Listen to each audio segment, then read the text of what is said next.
Hi guys, welcome back to my channel. Ma'am, thumbnail title uraga so dum khangam mani ngasi se Morok Atekpa Achar tawjarakke. Morok Atekpa Achar se season khudimaka tawba yai aduduna yam nungai Morok Atekpa Achar tawbase.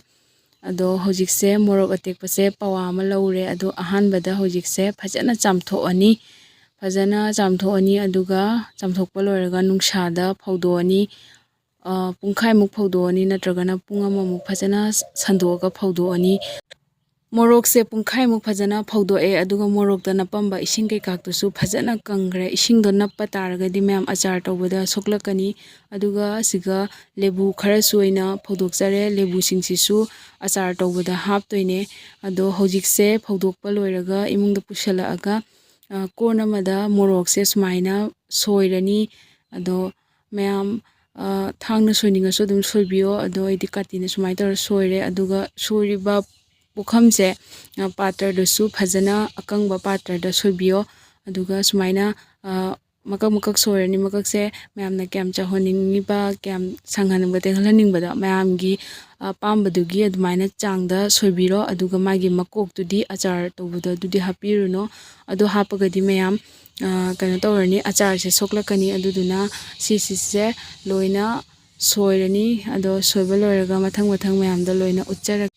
Morok achar tawbase ma'am amuktang da ma'am tawdragasu chakhumda dum morok to matam khudimakta leibanina yamagasu khara dum achar tawsallaga thammaga morok to achar tawsallaga thammaga di pathade achar tawdana sum morok to leiraga di pathabasu yawidana ado dumaina sum leitraga khara dumaina achar tawraga chabase yamna hauri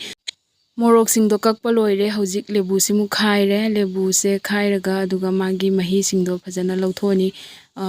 lebu mahi habasena achar se sinsu silhali aduga achar se magi shelf life do sanghanbada mateng yam pange aduna hojik se lebu mari khangne na utpado ado mahi yam yaurame aduduna ahum khawaina hapani lebu se aduna yarani pawamgi morok asang achar gidi ado hojik se loina shumba loire ado ma'am su sumaina achar tawda boiragadi ongtang tawraga soidana chabiu aduga hinjang haurasu hautrasu achar se ma yauragadi ko ma'am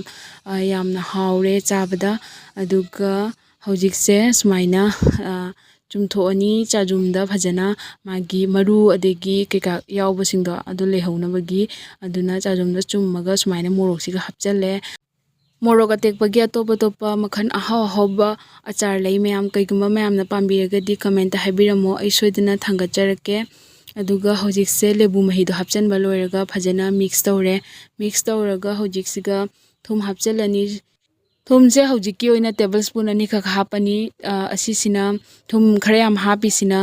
achar gi magi sise hapa thum se hapaga thotar ani aduga asinba hapisi so asisu maintain oirani achar dadi asinba yawbani na khara yamna thum se hapagi mathaudai ado ma'am kona su mu hapcharakani ko hojik ki oina sise mahi se tholaknabagi aduga thotaraknabagi numinini ama phajana cover tawraga thammani Achar da hapkadaba masla ngai siga leire ajwain tablespoon ama asise phadigom maru tablespoon ama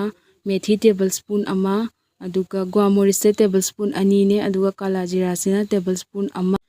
Kashmiri Lal Mirch tablespoon ani makhai hape bako ado ma'am na kaigumba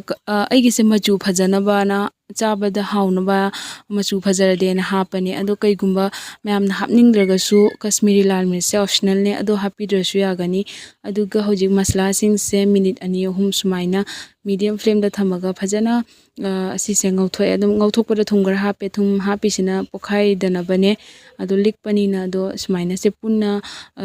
sise dry roast tawtho mayam aina achar semba matam da khwaidai pamjaba matang se machan sumaina ngaubasineba machan sumaina roast tawthokpa matam se manam jingje khunung sia mane machan jingjiki aduga kano sumaina grind tawba matam da su manam yam nusie aduga hojik se tablespoon manga khak aina hangamaru vinegar da tingjabada adu sise phajana mu simu machan jingje loina grind tawba loiraga adumuk phajana grind tawthoe aduga morok se numinini thama matungda sumaina magi color se change ore ma'am haudo mandra morok asangbadagi sumaina hojik se machu ole aduga mangondagi su ising thokle ko aduga